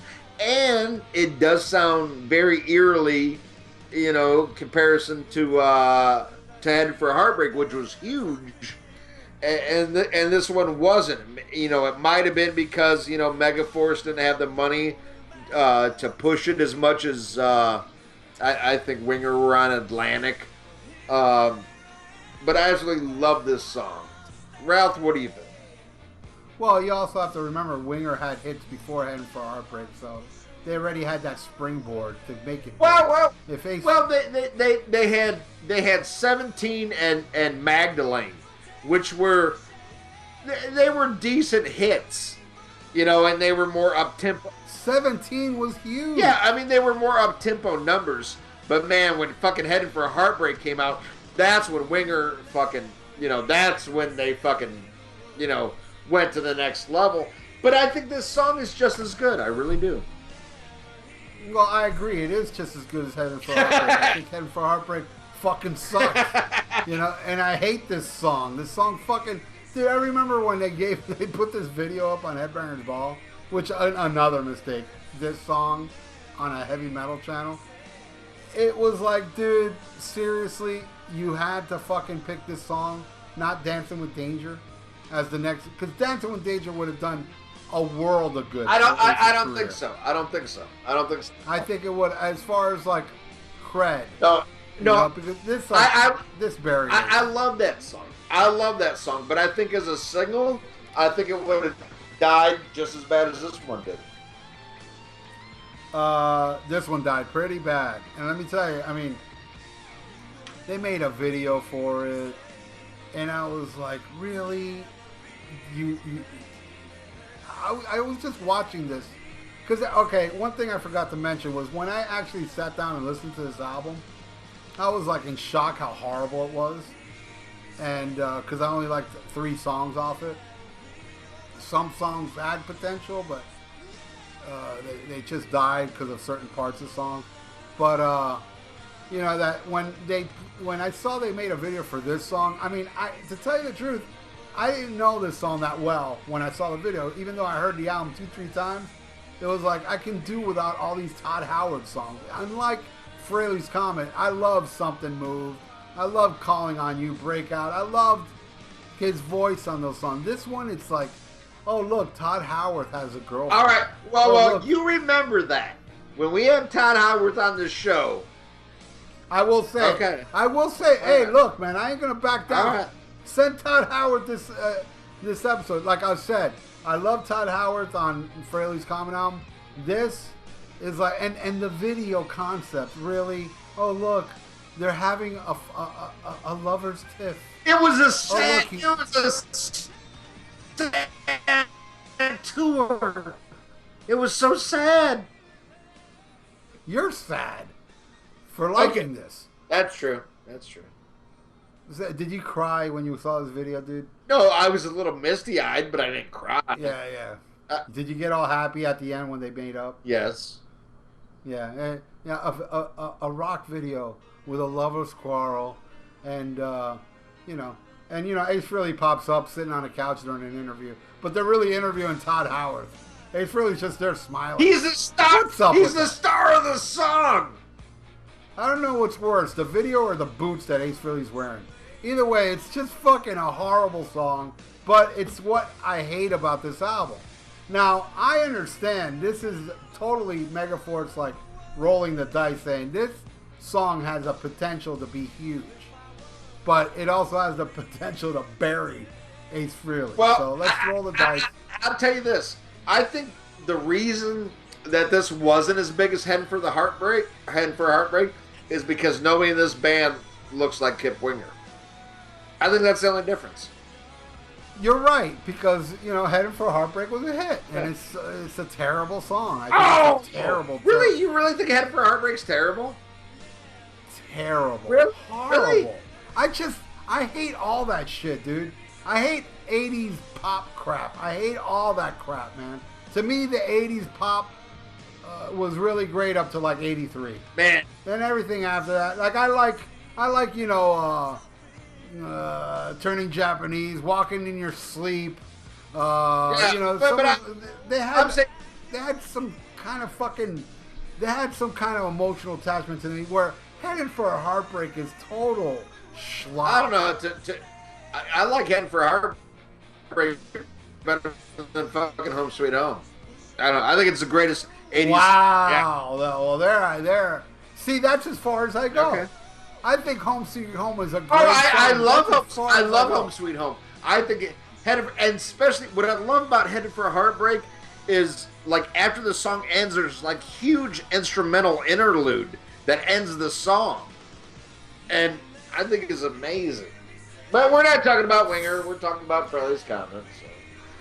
Oh man, you got to get like a white shirt and write Winger. Oh, dude, no. Winger sells a shirt now. If you go to their shows, they have a black shirt that has Winger written on it, just like Stewart's shirt. Now that is the coolest thing Winger. Oh yeah. No, they totally said they flipped it. They said, you know what? Fuck you. We're gonna brace it. Yeah, and if you go to a Winger show now, and they had it at the show, and I almost bought it, but instead I bought a Winger trucker hat. and the funny thing is, I don't wear fucking hats, but I had to buy it. But no, they do sell Winger shirts that have Winger written on it, just like Stewart. I love that. You have no shit. I don't. I have none. None. Anyway, I will say this: those musicians in Winger are great. I believe that drummer was in Dixie. Yes, Rod Morgenstein, incredible. No, they're all great. Red Beach is fucking Red badass. Beach is amazing. That Dokken album. Yeah. I love that Dokken album he did. I'm not slamming the musicianship of...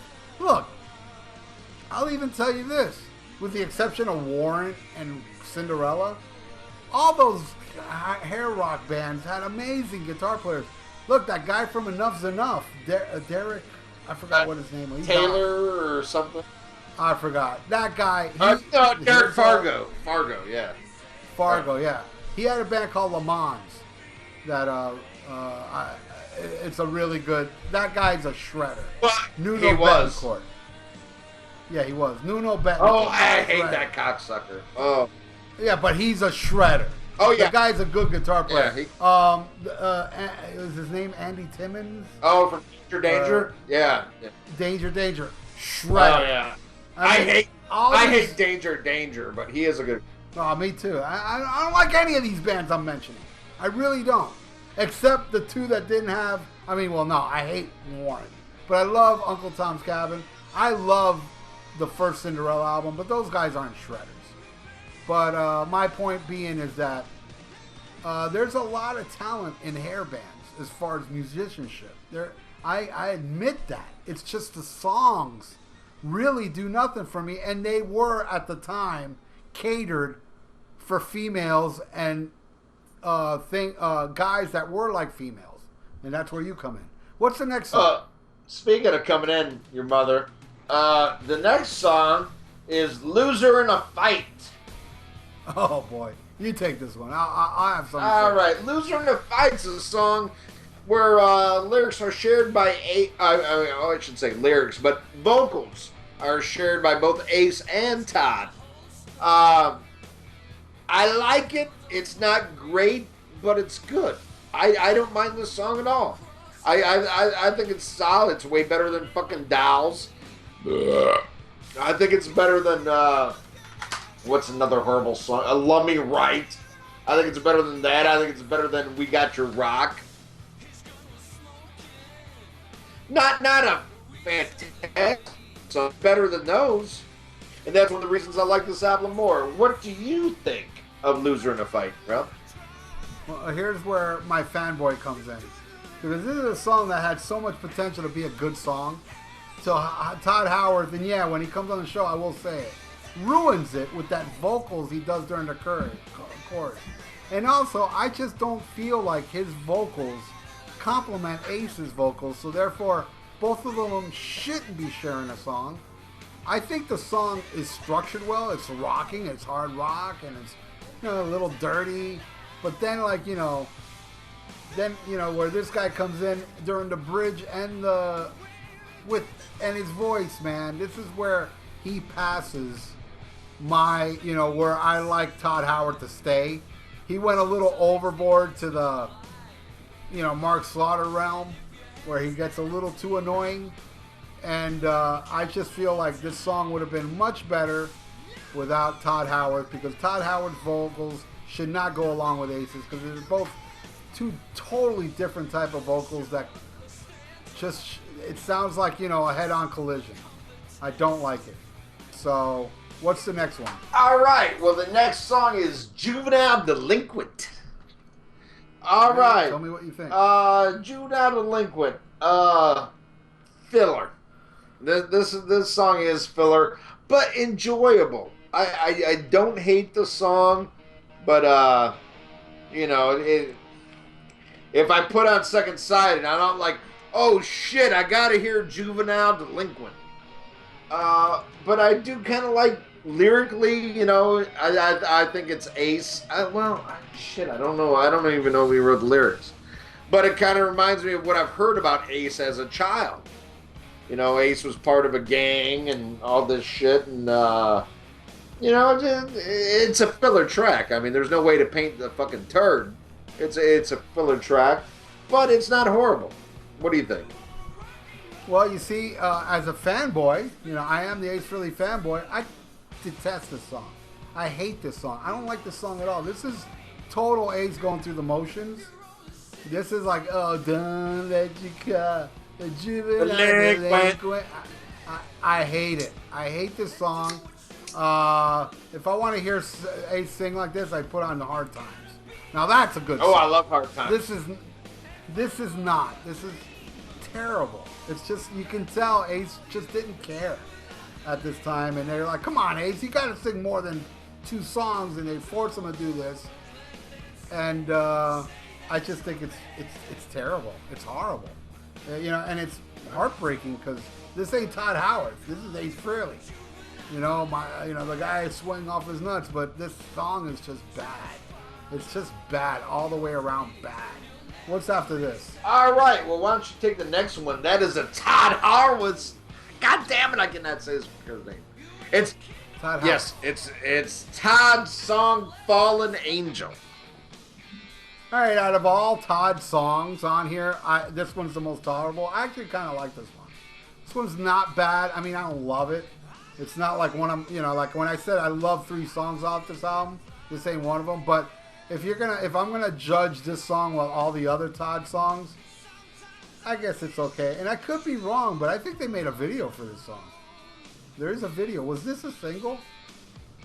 No, you're wrong. They made a video for it, though. I'm pretty sure. No.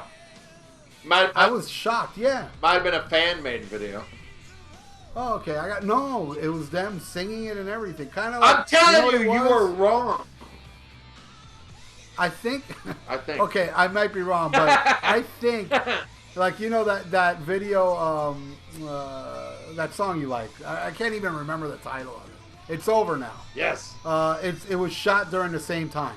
Like, they're on that same stage, and it's a straight-ahead video of them just doing Fallen Angel. But then again, I could be wrong. But we'll see after we're done with the show. I'll search on YouTube. I'm pretty sure I saw it and saying, what the fuck? They made a video for this? I'm almost positive I saw this. Anyway, it's, compared to the other songs, Todd songs, I prefer this one over the other ones we've heard already. But it's not really like, wow, I love it. But yeah, it's okay. What do you think? Yeah, I kind of agree with you. It's good and it's okay. And I'm going to stand by this when we have Todd. I find it very interesting that we are going to do this show. And what I'd really like to do is redo this whole episode again. Do like a 2.0 with Todd, where he throws... Yeah, it'd be great, yeah. I would love that. And I think the fans would tune back in again. Because they love anything Kiss related, you fucking Kiss nerds. I love you. I'm one of you too. I love some of them. Good, some of them are not fucking great. idiots. To me, what's that? I said I love some of the Kiss nerds. I think a lot of them, not a lot, but I think some of them are fucking idiots. Most of them are. Most of them are. I'm telling you, man, people that... listen to past episodes. Listen to the last episode before this. I go into it in great detail. No, actually, yeah. We don't know when we're going to air this. But listen to, I believe it was Book of Souls. The Book of Souls episode, Iron Maiden. Listen to the intro to that one, and you'll hear what I think of the dumbass Kiss nerds out there. That's scientifically proven they're stupid. Yes, it is science, bitches. But this song, good, not great. To me, it's very like Night Ranger. Very AOR. Not horrible, but a filler track to me. I'm surprised because I think the previous 2 Todd songs are way better than this one. Not horrible. I enjoy it, but I don't think it's on par with the other ones. Then we go into the next song, which is Separate.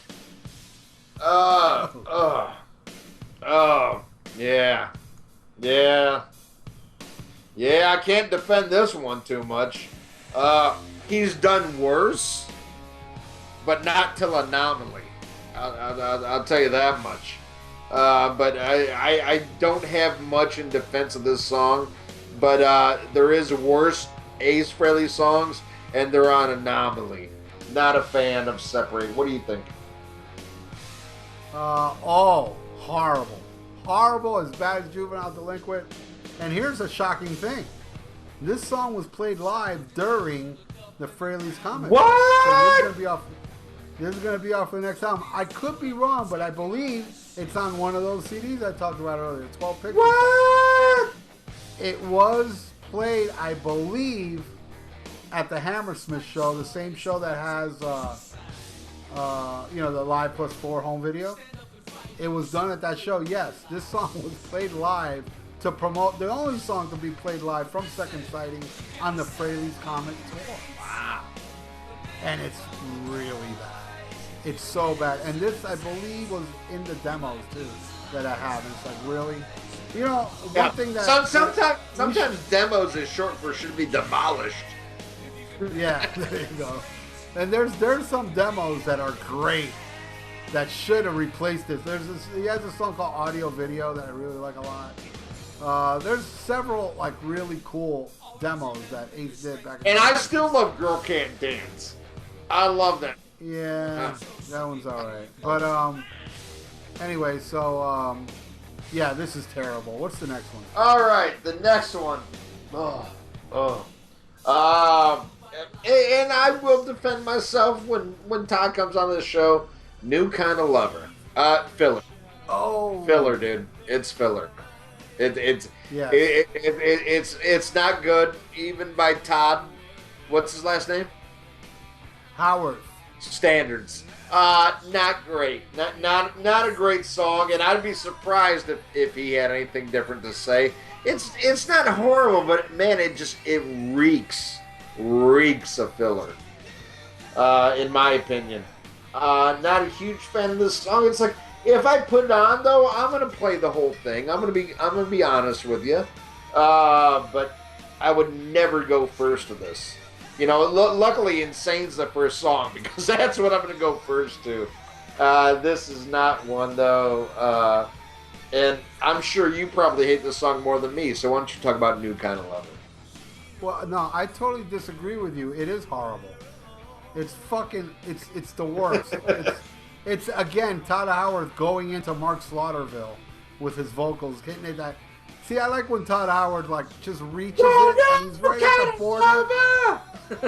He gets high at times, like, you know, like something moved and, you know, calling on you. He gets high, but he gets to that border where I like it. Like, if you go just a little bit higher than that, I'm gonna hate it. Where New Kind of Lover, he goes way higher than that, and it's fucking terrible. It's just, you know, that's why I hate this album.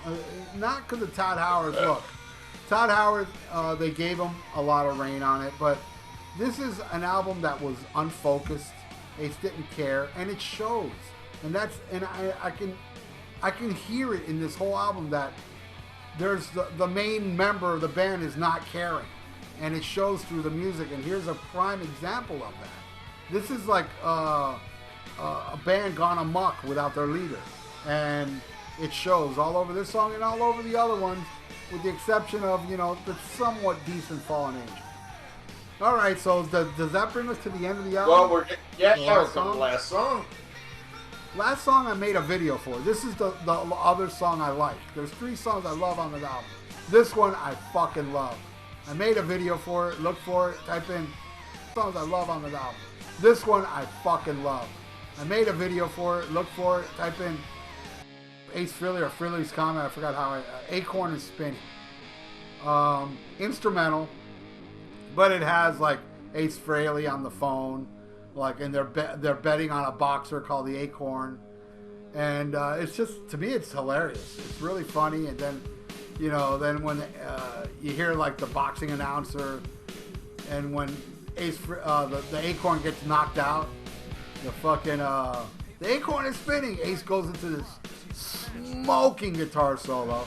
This is when I'm finally like, all right, look, Ace is back on the album, because he seemed to be missing since fucking Dancing with Danger, and he walked out of the room during the second track too. But I love this song. Great ending to a shitty album.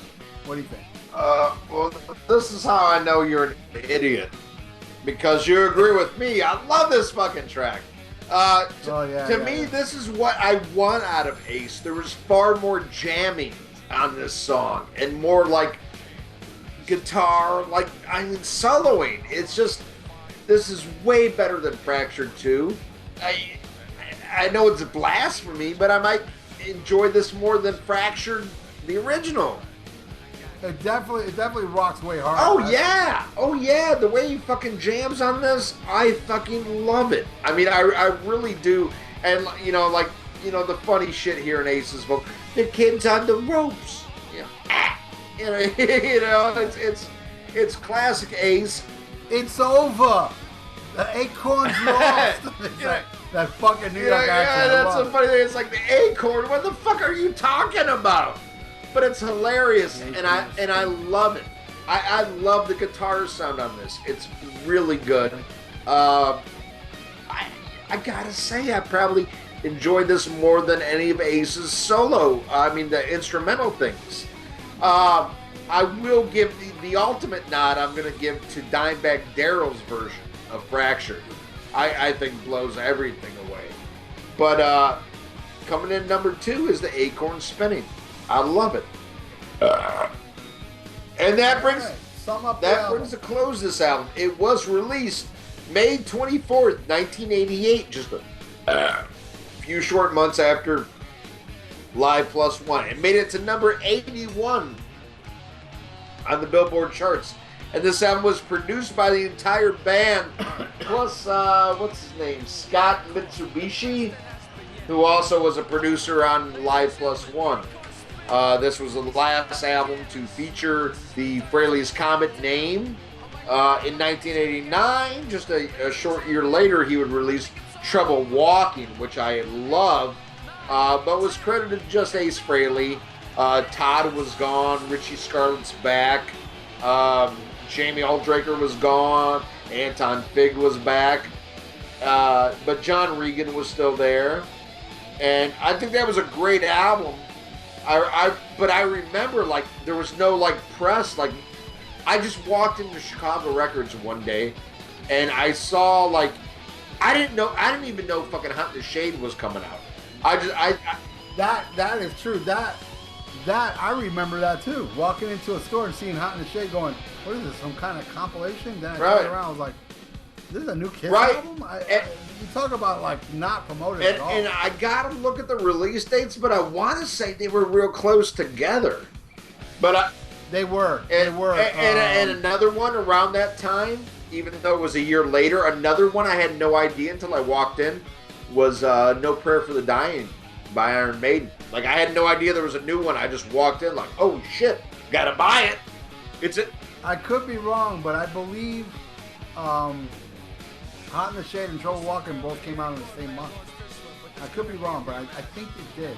And there was a little problem with Ace and Gene at the time, because Gene called Ace begging him not to put Hide Your Heart on the album.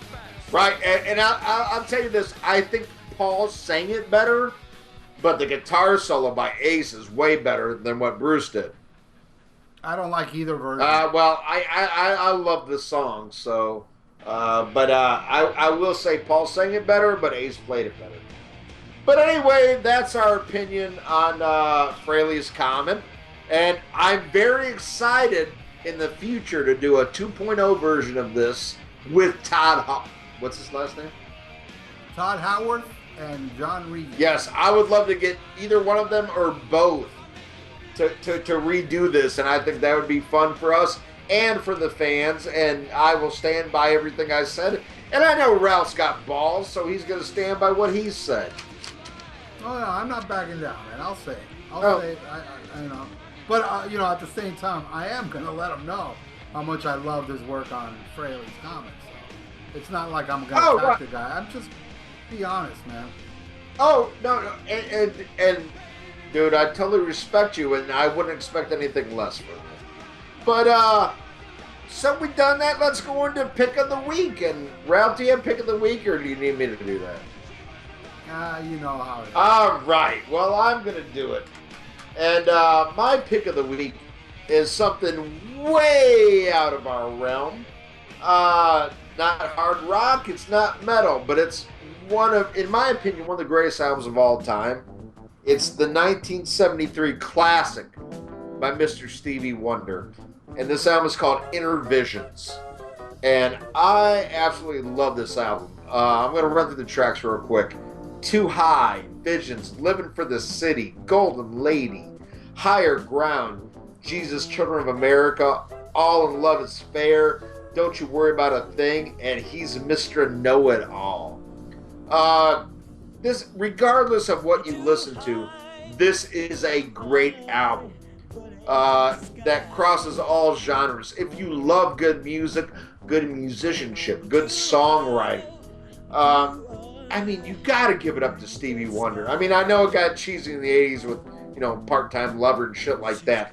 But 60s and 70s Stevie Wonder is amazing. And music that people, regardless of what you listen to, you have to respect it. I think, as far as musicianship, talent, everything, Intervision's one of the greatest albums of all time. Absolutely love it. Check it out. If you don't like if you use the Amazon link to buy Intervisions and you don't like it, send it to me and I will give you a full refund. Whoa, there you go. Yeah. Hey, that's somebody that stands behind what he says. Yes, and I mean that 100%. But it also means that probably he doesn't own it, so he doesn't mind. No, you see it right here. I have. Okay, all right, there you go. Okay, you got it. I like the one with Sir Duke. What's the name of that? Oh, that's Songs in the Key of Life. I have that on vinyl. It's that's album. a great album. Great. I love Sir Duke. That's like my favorite Stevie Wonder. Amazing song. My pick of the week is Pride and Glory, the first album Zakk Wylde did when he left Ozzy's band. Because, as many of you know, I am really into the Southern rock, and this album is total Southern rock. Amazing album. Amazing album. Fuck yeah, man. Horse Called War, Sweet Jesus, beautiful song. Losing Your Mind. Losing Your Mind, the single from the album. But, actually this whole album I love. I love every song on the album. The reissue took out a song called Finding a Friend, even though the reissue says Finding a Friend on the fucking CD. It's not on there. They fucked up. So the original version, which was on Geffen. I think. Yeah, it was on Geffen. Finding a Friend. I mean, it's not one of the best songs on the album. It's still a great song. I did not know. I need to check because I have the reissue. Okay, you don't have the original. No, it's not on there. Oh, okay. A buddy of mine had it too, and I was like, dude, Finding a Friend is not on here, though it says it on there. I Hate Your Guts, hilarious song, which was very, like, at the time, I knew a girl that really fucked me over, so, I kind of, like, dedicated that song. Hey, enough about my mother. Hey, but what's funny was she actually liked the song after I sent it to her. She was like, that's a really good song. I was like, even though you're dedicating it to me that you want to run me over with your truck and everything, at the time I did own a truck too, which made it very appropriate. But that album smokes. I gotta tell you a funny story. I saw Pride and Glory once, but it was technically not Pride and Glory. It was Zakk Wylde and two other guys, because it wasn't James Lomenzo and whoever. Brian Tishy. Okay, those guys were not there. Zakk Wylde played a free show here in Miami at Bayfront Park, and before he came on stage, he had a nasty fall, and he fucked up his arm so bad that he was bleeding profusely, and he still came out and jammed with blood all over the place. Between songs, they kept, like putting new bandages on it. He came out, played Towing a Line, then Horse Called War. I can tell you because it wasn't the longest set because he wasn't headlining. It was like a daytime. The nicest guy I've ever met, and I've met a lot of rock stars. Zakk Wylde is the fucking truth. He is so nice, and he appreciates his fans. He is, whether you can stand or not, dude, he is an amazing individual and loves his fans. And I love how a lot of people like hate on Zakk, but they love Pride and Glory, and they're like, oh, now he's like a fake biker. Excuse me, but Zack's from New Jersey, and he's doing Southern rock. What? He was in the south part of Jersey? Come on. I mean, he's still. I love by the way, I love Black Label. I'm a big fan of Black Label as well. Yes, I enjoy Book of Shadows and Pride and Glory more than Black Label, but Black Label, like the Blessed Hell. Oh yeah, Blessed Hell. Mafia. I love those albums. You know, I think those are great, solid albums. But Pride and Glory is different. It's not your Zakk Wylde. His voice was very strong at the time. Yeah. Too. But he also had that southern drawl during it that made it, you know, oh, but he's from Jersey, doesn't talk. But that his art was into Leonard Skinner. You know, before there was a Pride and Glory, he had a band called Leonard Skinner. Yes, Leonard Skinner. And Ozzy will say this too. Like backstage, he was constantly jamming like Leonard Skinner and Allman Brothers. That's what he was into. And I also want to say, you know that he played with the Allman Brothers.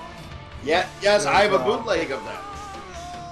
And he does an amazing version of Coming Home when he joined Leonard Skinner on stage. And that, I don't know if you can find that on YouTube. I have an audio of it. It's just Zakk on acoustic doing Coming Home. It's mind-blowing. And his version of, what's the song off of Street Survivors? It's a bonus track, I think, on Mafia. You got that right? Oh, I haven't heard. Oh it. no, God, no! It's the best, and it blows Leonard Skinner's version away. On Street Survivors?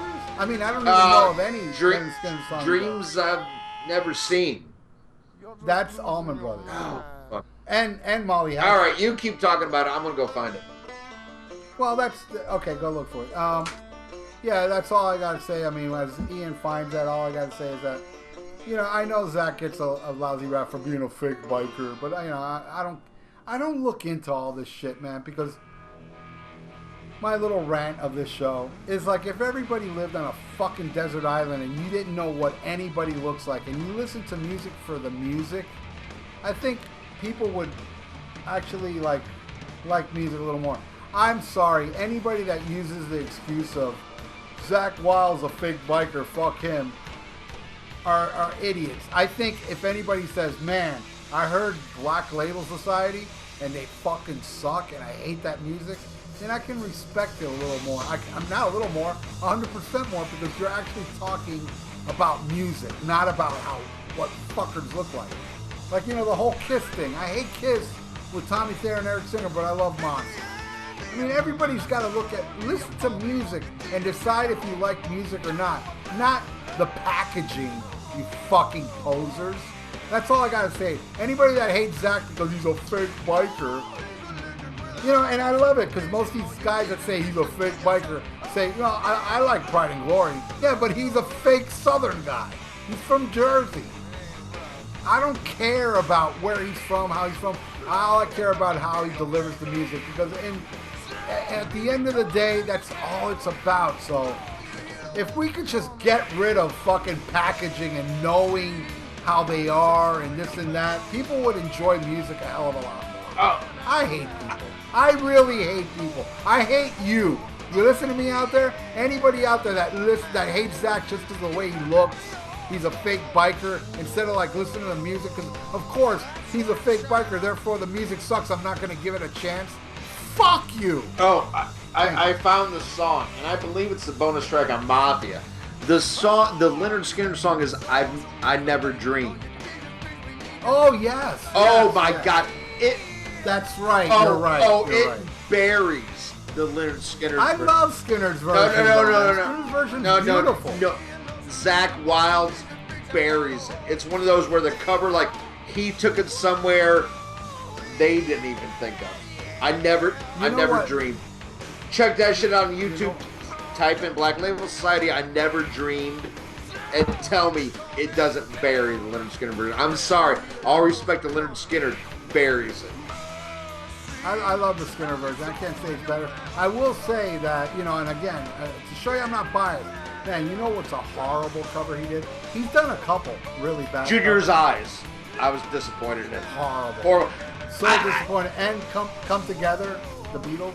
Yeah, but it's just too. It's like I'm trying too hard to be different. All right. I gotta piss, but that cover of Junior's Eyes I was so excited for because that is one of my all-time favorite Black Sabbath songs. Me too. And I was like, oh my God, Zach's gonna knock this out the fucking park. And it was the biggest fucking limp wrist I ever heard. And I'd say it to his face. I love his version of Going to California. Going to California, the Zeppelin, I don't know where the fuck that's from. It's probably off some Led Zeppelin tribute album or something. But it's fucking amazing. An amazing fucking song. Amazing version that he does. I'm trying to think some other versions, some covers. Ian's taking up this. He does Hell Ain't a Bad Place to Be, and I like how he plays it, but I think the sound, I think it's like a drum machine or something. Kind of ruins it for me. It sounds kind of sterile. What else did Zach cover? I know he covered a lot of stuff. That's it. As far as this goes. So, Ian, why don't you go into everything that you need to do? Plug all the. All right. Well, we got a new fan of the week. Yeah. Do that. All right, fan of the week is a fellow podcaster, the man behind Mars Attacks, Victor Ruiz. I hope I'm saying this right. Is it R-U-I-Z? Yes. That's Ruiz. Ruiz. Victor Ruiz from Mars Attacks, and he also started up a website called Ear Peeler, which just shows people all the different podcasts, and he's really been like pushing our show and advertising us, and it's so amazing. He's a really good guy that does a really good podcast. I really stand behind Mars Attacks. As we're recording this month, he's doing all like classic albums where he talks to a lot of rock stars where they talk about classic albums and give their reviews, and they've all been very entertaining shows, and he's done a lot to promote us, and I appreciate that so much that he would even, because his show's a lot bigger than ours, but he's taking an interest in us, and he's promoting us the best he can, and that means the world to me. So check out Mars Attacks Podcast and Victor Ruiz. You are our fan of the week. Thank you, Victor Ruiz. And we are not going to forget you when we eclipse you and take over the universe as the greatest podcast ever. It's science, bitches. True story. That's right. All right. That's not me saying it. It's science. As usual, check out that metal station where you can hear us Sundays at 12 p.m. Eastern Time and Thursdays at 3 p.m. Eastern Time. Also, while you're on that metal station, check out DJ Mike Tyler, who's got two shows, a total thrash show on Tuesdays and an all-encompassing metal show on Fridays. Go to that metal station for time and listings. Also, that metal station is looking for DJs. And Mike Tyler started out as a fan of our show. Now he's doing amazing. You can do this too. Get in touch with Scott Green at that metal station or on Facebook, Scott Green. Check it out because you could be the next Mike Tyler. And you could be an awesome fucking DJ. If this is your passion, do it. Also check. I got a little message from Mike Okay. Tyler. If you get on, I know it's not you. I think it's the guy that works for you. That he wants like DJs to be live. And so be it. But if you want a pre-recorded DJ, I am the best. Well, along with Mike Tyler. I'll bring you the fucking ratings. But stop with this gotta be live bullshit. I got a life. You know, I can't be fucking sitting home every fucking week on a certain day because I got 2 bands, I got 15 girlfriends, I got a job. You know, I'm a busy dude, but I find the time to do stuff. I will be an amazing, amazing DJ for you if you let me pre-record my DJ stuff. But that's something we got to tell everybody out there. If you're going to be a DJ for Scott Green and that metal station, it's got to be. Well, no. There's been a lot of changes at that metal station lately, and I think if you really want to do that route, I think Scott would work with you because Scott's doing everything he can now to make this station the best it can be. Okay. Scott, I'm calling out. I'm calling. You know what? No. I'm gonna tell me if this ain't right, Ian. Which, by the way, I love Scott. I love that metal station, even though he's a little bit of a smartass to me on Facebook, a little too much. But that's fine. I can overlook it because, after all, everybody's inferior to me. But here's the thing I got to say to Scott.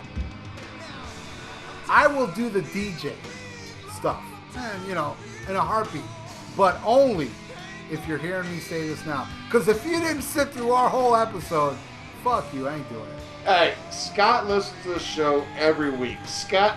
All right, Scott, so hit me up after you hear this. There was another person at the station that was more about the live than Scott. He is no longer there. Scott is doing all this himself. And he's mixing up the station now. He's playing more different types of metal. And it's better than ever. And if you want to do this... is Mike Tyler's show? Oh, God. He does like midnights to 5 in the morning. What? What, 5 hours? Yeah, I believe that's on Fridays, and I think it's a 4 or 5 hour show. He does a 4 to 5 hour show on Tuesdays, and no. He is knocking it out of the park. He's one of the best rated DJs they have.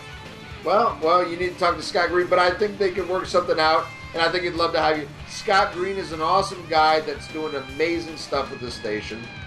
But anyway, check out that metal station. Also, check us out on the Indie Authority, where you can hear us Saturday at 11 p.m. Eastern Time. We're very proud to be on there. And check us out on Podbean, podbean.com, where you can find all the links to everything we do. More importantly, the Amazon link. Go on there, whatever you want to buy, use our Amazon link. And you can buy whatever. It will take you to, like, metal and CDs. But once you go on there, you can go to whatever. If you want to buy a fucking dildo, you buy a dildo. But using our link, and I get a kickback, and I appreciate it. Doesn't cost you a penny more. And while you're on the Podbean page, there's also links to the YouTube page, which is back in full effect. Ralph has put up so many new episodes. And another way to enjoy some of your favorite episodes, the way Ralph, if you've ever seen Ralph's reviews and Ralph's videos, this is that times fucking 10. Whatever album, whatever band we're talking about, it's videos, pictures from that era. Everything is in sync, ready to go. It's amazing. He puts so much time into this. An episode you hear, one of your favorites, go to the YouTube page and check it out because it's that much better. Also, if you're not on there, why not? Join the Facebook page. We have over close to 1,200 people on the Facebook page. A lot of you are active. I'd like to see a little bit more activity out of the other people. But you know what? The page is blown the fuck up, and I love it. I'm very active on there Monday through Fridays. Fucking Dr. Fuck jumps in every once in a while. Get your ass on the Facebook page. Send a request. I'll accept it. And let's get the party going. And check out a few shows that we believe in and also believe in us. Check out the Decibel Geek podcast, The Rock Show with Gully and Joe, Mars Attacks, Podkiss with the great Ken Mills, the Podfather. He also has a Cheap Trick podcast called Cheap Talk that is amazing. Check out History Science Theater. And, man, just support us. And go on iTunes, please. If you go on iTunes, hit subscribe. Leave a fucking 5-star rating and a review. It really helps us take it to the next level. I can't stress that enough. We have so many listeners. This last month, we have blown the fuck up on iTunes. I want to see the reviews and the ratings reflect that. Please, it means everything to the show. I know we ain't got no time for music on this episode because it's extra long, but I want to thank you for tuning in, and I'm going to tell you to come back next week. Wait. Okay. I also want to do a couple plugs. All right. Metal Messiah Radio with Jet, always been a supporter of Thrash or Die, and Dr. Fucks and Evers, and she's fine. And also Barbarian Rage. It's a podcast that's really cool. I will always promote them. Well, always when I remember, because, I'm getting up there in age. I forget stuff. But those are the two things I want to plug. And also buy Melting Your Skull by Thrasher Die. Yeah. Available everywhere. All right. Go ahead, Ian. All right. Well, if you enjoyed this episode, and I know you did, come back next week when our special guest is none other than Striper's own Michael Sweet. Joins us in the episode to talk about Deicide's Once Upon the Cross. Oh, that should be I sense a little conflict. That's next week on the Rock and Metal Combat Podcast.